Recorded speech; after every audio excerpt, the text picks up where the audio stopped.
तर जय महाराष्ट्र मित्रांनो, स्वागत आहे तुमचं माझ्या युट्यूब चॅनल वरती.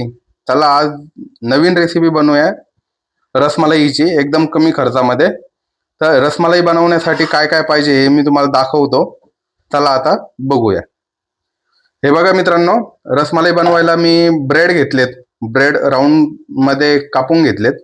या पद्धतीने तुम्हाला ब्रेड कापायचे आहेत. त्यानंतर तुम्हाला हे बघा अर्धा लिटर दूध घेतलंय. तुम्हाला शॉपवरती दूध मिळून जाईल मार्केटला. अर्धा लिटर दूध आणायचंय. पहिले गरम करण्यासाठी ते दूध ठेवायचंय, चांगलं उकळू द्यायचंय. हे बघा मित्रांनो, मी काजू बदाम घेतले, ड्रायफ्रूट जे अवेलेबल आहे ते तुम्ही वापरू शकताय. मी काजू बदाम घेतले.